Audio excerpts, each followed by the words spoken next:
आप समाज में रहते हो तो एक समाज चलता कैसे है।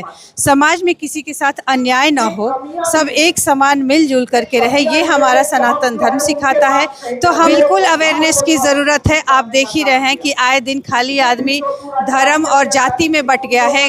हमारा धर्म ये नहीं सिखाता कि हम किसी को जात में बांट दें और बड़ा छोटा करें। हमारा धर्म ये सिखाता है कि सब एक समान है, कोई ऊंच नीच नहीं है, कोई धर्म नहीं है, कोई जाति नहीं है। जो सबसे बड़ा धर्म है कि अन्याय से लड़ो, धर्म की रक्षा करो और आपस में समानता का व्यवहार करो और उसी चीज़ को आगे बढ़ाएं। किसी धर्म विशेष का नहीं है, किसी जाति विशेष का नहीं है। आपने देखा होगा कि कोई अगड़ा पिछड़ा की राजनीति। भगवान परशुराम जी की जयंती मनाई जा रही है। आप यहाँ पर पहली बार शामिल हुई है, क्या कहिएगा यहाँ पर पहुँच करके आपको कैसा? मुझे बहुत ही अच्छा लगा क्योंकि परशुराम जयंती में मैं पहली बार, आपने अभी कहा कि पहली बार है, सही में मैं पहली बार आई हूँ और मुझे यहाँ सुदामा जी ने बुलाया, उन्हें मैं बहुत धन्यवाद करती हूँ कि मुझे ये मौका दिया गया यहाँ आकर और इस अनुभव को करना कि किस तरह से परशुराम जी जो थे वो हमारे विष्णु के 6वें अवतार हैं और उन्होंने ही जो हमें मार्ग दिखाया है हम भारतीयों को, या आप कहिए कि सनातन धर्मियों को, कि सत्य के साथ रहना, अन्याय के खिलाफ लड़ना और धर्म की रक्षा करना। तो ये हमारे सनातन धर्म में, हमारे संस्कारों में सिखाए गए हैं और ये जो जिस को हम लोग फॉलो कर रहे हैं, जिनके अनुयायी हैं, वो हमारे परशुराम जी हैं जिन्होंने अन्याय के खिलाफ लड़े।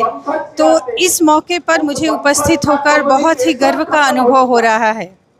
हर पर्व देखा जाता है बड़ी धूमधाम से मनाया जाता है, कोई भी पर्व आप पूरे मतलब भारत का जो भी त्यौहार है उसको देखिएगा, मगर परशुराम जयंती जब मनाने की बात आती है तो वो भव्यता नहीं दिखता है।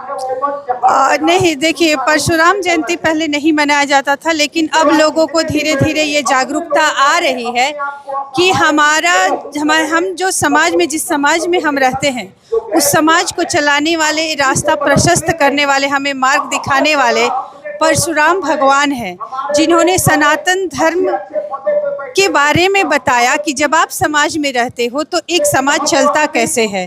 समाज में किसी के साथ अन्याय ना हो, सब एक समान मिलजुल करके रहे, ये हमारा सनातन धर्म सिखाता है। तो हमें भी और समाज के लोगों को भी अब ये धीरे धीरे अनुभव हो रहा है कि हमारे जो पूर्वज थे, जिसे हम भूल चुके थे, अब हमें अपने समाज में उन्हें वापस उनको वो स्थान देना और वो महत्व देने की ज़रूरत है। क्योंकि आने वाली हमारी पीढ़ी, हम तो परशुराम जी के नाम भी जानते हैं, शायद हमारे जो पीढ़ी है, अगली पीढ़ी, वो नाम भी न जानती हो।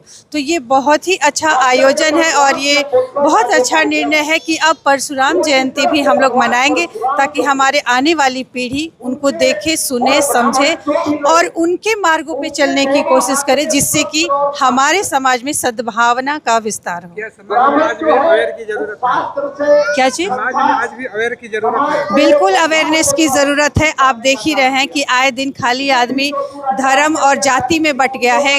हमारा धर्म ये नहीं सिखाता कि हम किसी को जात में बांट दें और बड़ा छोटा करें। हमारा धर्म ये सिखाता है कि सब एक समान है, कोई ऊंच नीच नहीं है, कोई धर्म नहीं है, कोई जाति नहीं है। जो सबसे बड़ा धर्म है वो है मानवता और हमारा सनातन धर्म, और परशुराम जी भी यही सिखाते हैं कि मानव धर्म के लिए खड़े होना है, अन्याय के लिए लड़ना है और इस धर्म की रक्षा करनी है। यहाँ पे कुछ निर्णय भी लिया गया? नहीं, ये निर्णय लिया गया कि ये इस बार छोटा कार्यक्रम रहा, अगली बार से हम और धूमधाम से मनाएं ताकि समाज में हम एक मैसेज, एक संदेश दे पाए कि हम जिस भगवान परशुराम को भूल चुके हैं, उन्हें अगर भूलेंगे तो नुकसान हमारा है, क्योंकि हम उनके मार्ग पर चलते हैं, हम उनको फॉलो करते हैं। तो आने वाली हमारी पीढ़ी और समाज को इस बात को समझना है कि हम लोग आपस का द्वेष मिटा करके, जिस तरह से परशुराम जी ने कहा है कि अन्याय से लड़ो, धर्म की रक्षा करो और आपस में समानता का व्यवहार करो और उसी चीज़ को आगे बढ़ाएं। पर एक चीज़ देखा जाता है कि राजनीति में तो धर्म की बातें होती है, अलग अलग जो भगवान हैं उनकी बातें होती है, अलग अलग तरीके से, चाहे कोई भी धर्म हो। राजनीति लोग करने वाले ऐसे ही कर रहे हैं। मगर यहाँ पर जो आप लोग बातें कर रहे हैं कि राजनीति से ऊपर उठ करके हम लोग अपने भगवान की जयंती मनाएं, हम लोग अपने भगवान की आराधना करें। बिल्कुल सही कहा आपने। हम लोग भी राजनीति करते हैं और जन सुराज पार्टी से हैं। जन सुराज पार्टी का स्लोगन है सही लोग सही सोच सामूहिक प्रयास। वो किसी धर्म में नहीं बांटता है। जन सुराज किसी धर्म विशेष का नहीं है, किसी जाति विशेष का नहीं है। आपने देखा होगा कि कोई अगड़ा पिछड़ा की राजनीति जन सुराज नहीं करता है। तो सही मायने में जन सुराज जो है वो परशुराम जी को फॉलो करता है। परशुराम जी के अनुयायी हैं हम लोग और उसी संदेश को हम लोग जन जन तक पहुंचाना चाह रहे हैं। लेकिन जनता अभी जात पात में उलझी है।